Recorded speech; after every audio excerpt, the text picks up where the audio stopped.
I never imagined a simple work party could turn into one of the most unforgettable nights of my life. My name is James, and I had been married to Claire for 4 years. She was ambitious, dedicated, and deeply admired at her workplace. I loved seeing her succeed, though I had always admired her more quietly than she realized. Claire's company was hosting its annual gala, a mix of work and socializing, a chance for employees to celebrate achievements and for management to show appreciation. I had been invited as her spouse, but I decided to attend incognito, choosing a simple suit and blending into the crowd. I wasn't there to steal attention.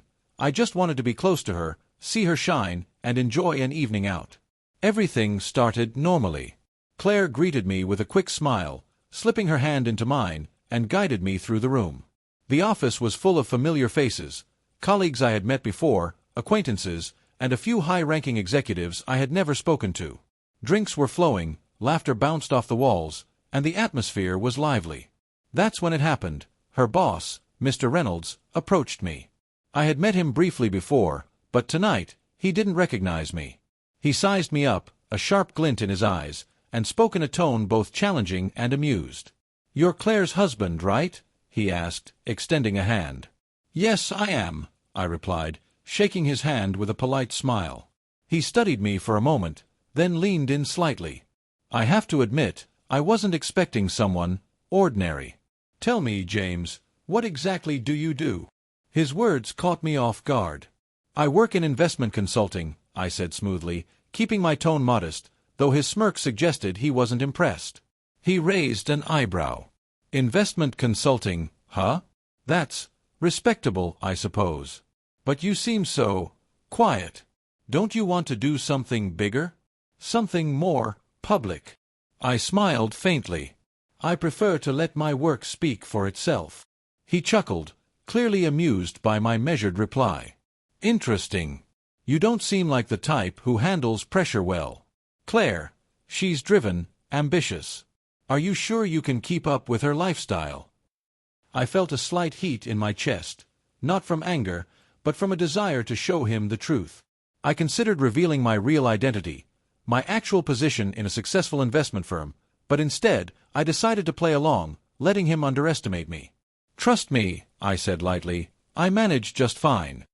He smirked, clearly unconvinced, and walked away, leaving me with a mix of irritation and amusement. How little he knew, I thought. The rest of the evening passed smoothly. I mingled, observed, and enjoyed watching Claire shine. She laughed, joked, and engaged with her co-workers, seemingly oblivious to the tension I had encountered. But I couldn't shake the thought of her boss's challenge. Later, during dinner, Mr. Reynolds approached me again, this time more formally. He leaned in slightly, speaking quietly so only I could hear. "James, I like honesty. Tell me, have you ever handled a major financial deal? Something that could make or break millions?" I raised an eyebrow, suppressing a grin. "Of course. In fact, I've managed portfolios exceeding hundreds of millions." His eyes narrowed. "Really?" "Yes. And with discretion, strategy, and attention to detail," I added smoothly, keeping my voice calm. I didn't want to reveal too much, not yet. Let him continue underestimating me. He studied me for a moment, then laughed softly, shaking his head. "Well, I guess appearances can be deceiving. Claire seems to have a knack for picking interesting partners." I smiled faintly, enjoying the irony. Little did he know, he was speaking to the very man responsible for some of the most significant investments his company had ever been indirectly involved with. I was both amused and slightly vindicated. Later, the evening's entertainment began, a series of light-hearted games and challenges designed for engagement and networking. Mr. Reynolds, ever competitive, noticed me participating quietly in one of the strategy games. He raised an eyebrow, clearly intrigued. "You seem confident," he said, watching me move pieces on the board with precision. "How long have you been playing strategy games like this?" "Since I was a teenager," I replied, deliberately casual. "I enjoy challenges that require patience and foresight." His expression shifted slightly, from amusement to cautious curiosity. "You know," he said slowly, "I didn't expect someone so understated to be so competent. Claire must have hidden this from me intentionally." I chuckled. Perhaps she did. Or maybe you just didn't ask the right questions. The game ended, and I won easily, much to the surprise of Mr. Reynolds and several of his colleagues. I noticed a flicker of respect in his eyes, though he tried to mask it with a faint smirk. By the end of the night, the gala wound down, and Claire and I were preparing to leave.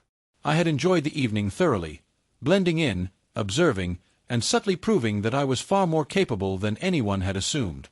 As we walked toward the exit, Mr. Reynolds caught up to us.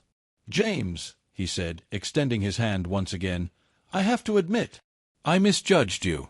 You handled tonight with a confidence I didn't expect." I shook his hand, smiling politely. "Thank you. I appreciate your kind words." He glanced at Claire, then back at me. "It seems she has excellent judgment, in more ways than one." As we left, I glanced at Claire. She caught my eyes, raising an eyebrow with a knowing smile. She didn't need words. She understood.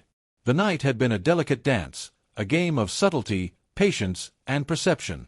By the time we reached home, I reflected on the irony of the evening. Claire's boss had challenged me, doubted me, and underestimated my capabilities. Yet I had played the part perfectly, revealing just enough to earn his respect without exposing everything. That night, I realized something important about both my marriage and life.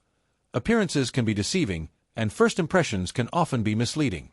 Sometimes, it's better to let others underestimate you, not out of malice, but to reveal your true self on your own terms. Claire and I laughed softly as we recounted the evening. She shared her version of events, from her colleagues' comments to her boss's subtle judgment, and we laughed at how little they truly knew. I felt a sense of quiet pride, not in showing off, but in knowing that the truth of my identity, my skills, and my accomplishments remained ours to share, not for validation, but for understanding. In the end, the gala was more than just a work party. It was a lesson in perception, patience, and subtle power. And it reminded me why I loved Claire so deeply, not just for her brilliance or beauty, but for the trust and understanding we shared, a bond stronger than any judgment or challenge from the outside world. That night, as we returned home, I knew one thing with certainty. No one, not even her boss, could ever truly know the full story of who I am, but Claire did. And that was enough.